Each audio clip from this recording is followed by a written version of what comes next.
The Mill on the Floss by George Eliot.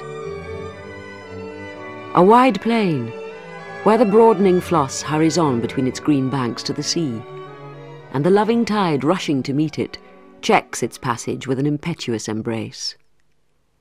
On this mighty tide the black ships, laden with the fresh-scented fir planks, with rounded sacks of oil-bearing seed, or with a dark glitter of coal, are borne along to the town of St. Ogg's, which shows its aged, fluted red roofs and the broad gables of its wharfs between the low wooded hill and the river brink, tinging the water with a soft purple hue under the transient glance of this February sun. Just by the red-roofed town, the tributary Ripple flows with a lively current into the Floss. How lovely the little river is, with its dark, changing wavelets. It seems to me like a living companion while I wander along the bank and listen to its low, placid voice, as to the voice of one who is deaf and loving. I remember those large, dipping willows. I remember the stone bridge. And this is Dorlcote Mill. Even in this leafless time of departing February it is pleasant to look at. Perhaps the chill, damp season adds a charm to the trimly kept, comfortable dwelling-house, as old as the elms and chestnuts that shelter it from the northern blast. The stream is brim-full now, and lies high in this little withy plantation, and half drowns the grassy fringe of the croft in front of the house. Let me tell you what the inhabitants of that dwelling-house, Mr. and Mrs. Tulliver, were talking about as they sat by the bright fire in the left-hand parlour on that very afternoon. "What I want, you know," said Mr. Tulliver, "what I want is to give Tom a good education, and education'll be a bread to him. That was what I was thinking of when I gave notice for him to leave the academy at Lady Day. I mean to put him down to a downright good school at midsummer. The 2 years at the academy I'd have done well enough if I'd meant to make a miller and farmer of him, for he's had a fine sight more schooling nor I ever got. All the learning my father ever paid for was a bit of birch at one end and the alphabet at t'other. But I should like Tom to be a bit of a scholard, so as he might be up to the tricks of these fellas as talk fine and write with a flourish. It'd be a help to me with these lawsuits and arbitrations and things. I wouldn't make a downright lawyer of the lad. I should be sorry for him to be a rascal. But a sort of engineer or surveyor or an auctioneer and valuer, like Riley, or one of them smartish businesses are all profits and no outlay, only for a big watch chain and a high stool. They're pretty nigh all one, and they're not far off being even with the law, I believe. For Riley looks Lawyer Wakeham at the face as hard as one cat looks another. He's none frightened at him." Mr. Tulliver was speaking to his wife, a blonde, comely woman, in a fan-shaped cap. I am afraid to think how long it is since fan-shaped caps were worn. They must be so near coming in again. At that time, when Mrs. Tulliver was nearly 40, they were new at St. Ogg's, and considered sweet things. "Well, Mr. Tulliver, you know best. I've no objections. But hadn't I better kill a couple of fowl and have the aunts and uncles to dinner next week, so as you may hear what Sister Glegg and Sister Pullet have got to say about it? There's a couple of fowl wants killing." "You may kill every fowl of the yard if you like, Bessie, but I shall ask neither aunt nor uncle what I'm to do with my own lad," said Mr. Tulliver defiantly.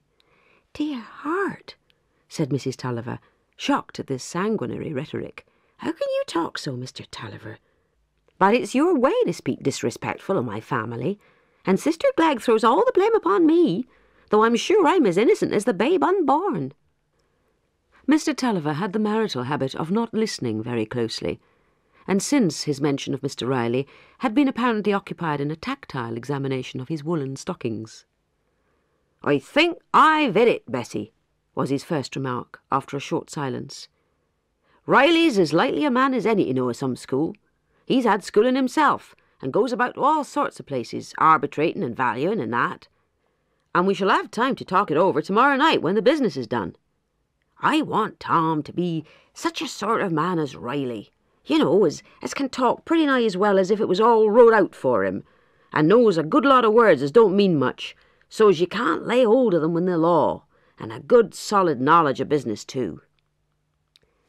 "Well," said Mrs. Tulliver, So far as talking proper and knowing everything and walking with a bend in his back and setting his hair up, I shouldn't mind the lad being brought up to that. But them fine-talking men from the big towns mostly wear false shirt fronts. They wear a frill till it's all a mess, and then hide it with a bib. I know Riley does. It seems a bit of a pity, though, said Mr. Tulliver reflectively, as the lad should take after the mother's side instead of the little wench.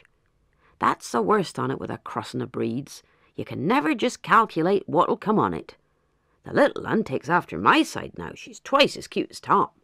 Too cute for a woman, I'm afraid, continued Mr. Tulliver, turning his head dubiously first on one side and then on the other. It's no mischief much while she's a little un, but an over-cute woman's no better nor a long-tailed sheep. She'll fetch none the bigger price for that. Yes, it is a mischief while she's a little un, Mr. Tulliver, for it all runs to naughtiness. How to keep her in a clean pinafore 2 hours together passes my cunning. And now you put me of the mind, continued Mrs. Tulliver, rising and going to the window. I don't know where she is now, and it's pretty nigh tea time. Ah, I thought so. Wandering up and down by the water like a wild thing. She'll tumble in some day. It was Easter week, and Mrs. Tulliver's cheesecakes were more exquisitely light than usual. A puff of wind had made 'em blow about like feathers, Kezia the housemaid said, feeling proud to live under a mistress who could make such pastry, so that no season or circumstance could have been more propitious for a family party, even if it had not been advisable to consult Sister Glegg and Sister Pullet about Tom's going to school. "I'd as lief not invite Sister Dean this time," said Mrs. Tulliver, "for she's as jealous and having as can be, and she's allus trying to make the worst of my poor children to their aunts and uncles." "Yes, yes," said Mr. Tulliver. "Ask her to come. I never hardly get a bit of talk with Dean now.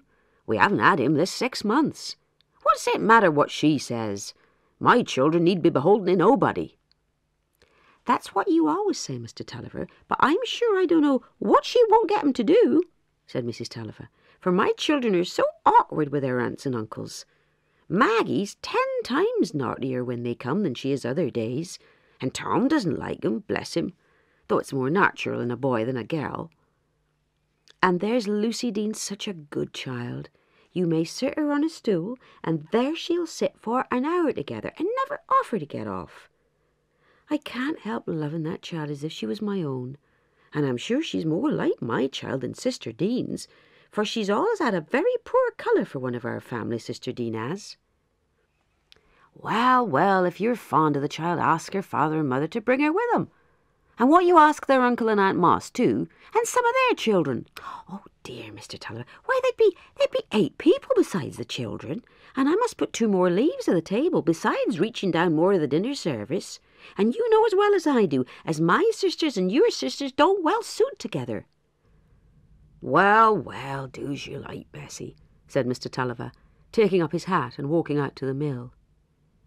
Few wives were more submissive than Mrs. Tulliver on all points unconnected with her family relations, but she had been a Miss Dodson, and the Dodsons were a very respectable family indeed, as much looked up to as any in their own parish or the next to it. The Miss Dodsons had always been thought to hold up their heads very high, and no one was surprised the 2 eldest had married so well. The Dodsons were certainly a handsome family, and Mrs. Glegg was not the least handsome of the sisters. As she sat in Mrs. Tulliver's armchair, no impartial observer could have denied that for a woman of 50 she had a very comely face and figure, though Tom and Maggie considered their Aunt Glegg as the very type of ugliness. Mrs. Pullet, upon her arrival, brushed each doorpost with great nicety about the latitude of her shoulders.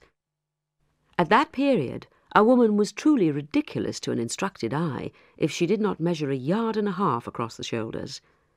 And having done that, she advanced into the parlour where Mrs. Glegg was seated. "Well, sister, you're late," said Mrs. Glegg, rather sharply, as they shook hands. Mrs. Pullet sat down, lifting up her mantle carefully behind.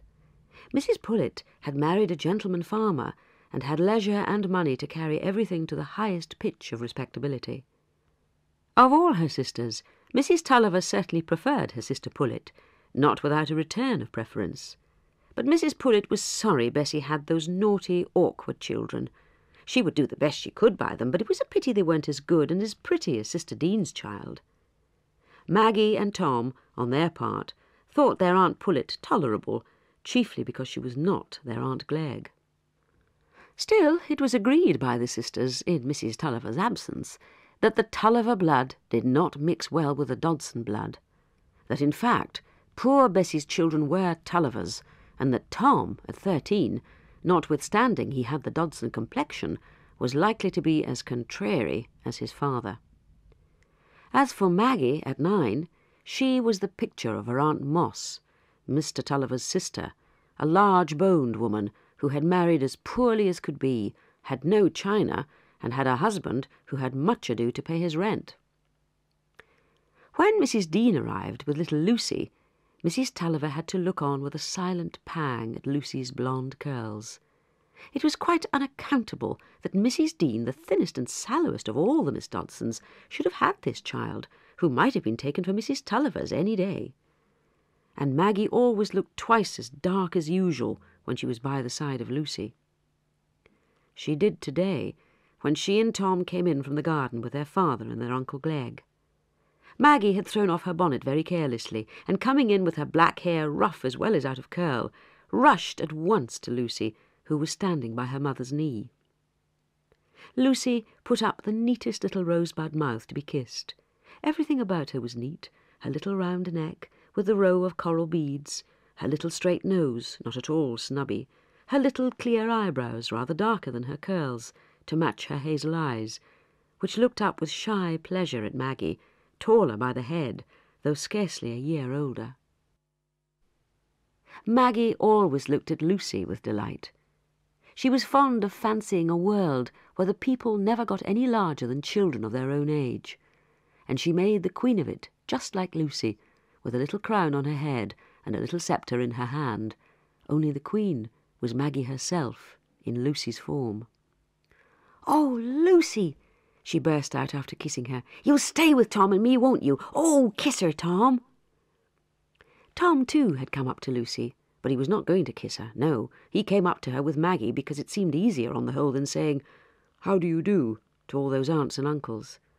He stood looking at nothing in particular. "Go and speak to your aunts and uncles, my dears," said Mrs. Tulliver, looking anxious and melancholy. She wanted to whisper to Maggie a command to go and have her hair brushed. "Well, and how do you do? And I hope you're good children, are you?" said Aunt Glegg in her loud, emphatic way, as she took their hands, hurting them with her large rings, and kissing their cheeks much against their desire.